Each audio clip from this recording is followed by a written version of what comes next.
មានស្នេហា original ទៀតណែបាញ់ចឹងកុំឲ្យឈឺចាប់តទៅទៀតសារភាពប្រាប់គេទៅថាយើងស្រឡាញ់គេគ្នាអត់ហ៊ានសារភាពទេខ្លាចគេឈប់និយាយរកយើងតោះទៅស្ពានជ្រោយច្បាស់អត់គ្នាជូនទៅអាមិត្តទូរទស្សន៍ពេលមិត្តភក្តិពិបាកចិត្តអត់មានចេះលួងលោមអីទេជំរុញទៅតាកន្លែងចែករយហ្នឹង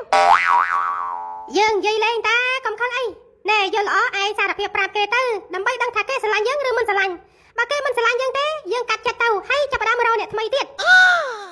យើងក៏ចង់សារភាពដែរប៉ុន្តែលុយអត់ទាន់គ្រប់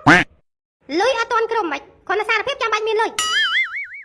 តើតែមានលុយទៅសារភាពចេញហើយគ្នាស្រឡាញ់ iPhone 15 Pro Max កបាញ់យកនេះស្មានតែខូចចិត្តរឿងស្នេហាតែខូចចិត្តជាមួយ iPhone 15 Pro Max ណែសមត្ថភាពយើងវាមិនទាន់ដល់ទេប្រើ N7 សិនទៅសម័យនេះហើយមានពីណាប្រើ N7 ទៀតទេមាន Facebook ណាអស់លេងមាន Messenger ណាឆាំញ៉ែក្រាស់បើអញ្ចឹងមានតែរងចាំប្រហែលជា40ឆ្នាំទៀត iPhone 15ហ្នឹងគង់តែធ្លាក់ដល់20រៀលទេគ្នាមិនអាចរងចាំបានទេគ្នាចង់បានពេលនេះណែចាស់សិនមកវាសនាស្ថិតក្នុងកណ្ដាប់ដៃយើងហើយតាចង់បានអីយើងខំប្រឹងទៅគឺដឹងតែបានហើយឯងនិយាយត្រូវវិញវាសនាស្ថិតក្នុងកណ្ដាប់ដៃយើងហើយតាចង់បានអីខំប្រឹងទៅដឹងតែបានមកចាស់សិនមកតាហៅទៅហៅបាយអូខេ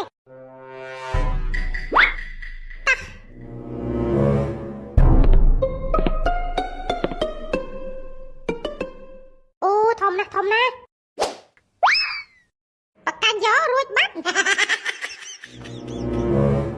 អូនៅសង្ងំនៅគល់ស្រូវមុខតាហេជាប់បាត់ម្ដងនេះមិនឲ្យរួចខ្លួនទេអូឆ្ដោតនេះវ៉ាវឆ្លោះដល់ហើយនេះយកទៅធ្វើអីឆ្ងាញ់ហើយស្លោការីមិនដែរអូអត់កើតទេអូយកទៅស្ងោរជ្រក់មិនឆ្ងាញ់យកទៅដាក់ត្រង់សិន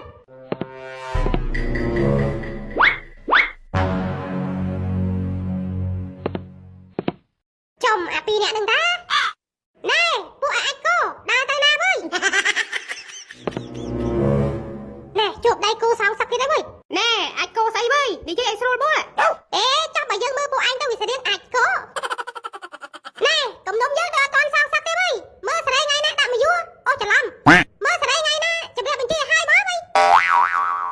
យើងក៏មិនចង់ទុកយូរដែរឥឡូវចេះទៅស្អែកយើងជួបគ្នាវិញល្អយល់ព្រមស្អែកជួបគ្នាហើយយើងទៅជួបគ្នានៅណាចាំយើងផ្ញើ location តាម Telegram ឲ្យណែTelegram យើងមួយ015ការ៉េ4ខែ7អូខេស្អែកជួបគ្នាតោះកុំនិយាយមួយវាយូរពេកទៅហប់ហើយអបអរសាទរសិទ្ធិប្រាក់លាននៅថ្មីសាឡាងរបស់ភេសជ្ជៈបើកម្លាំងខារ៉ាបាវម្ចាស់រង្វាន់ទឹកប្រាក់125លានរៀលខារ៉ាបាវអ្នកតស៊ូដ៏អស្ចារ្យ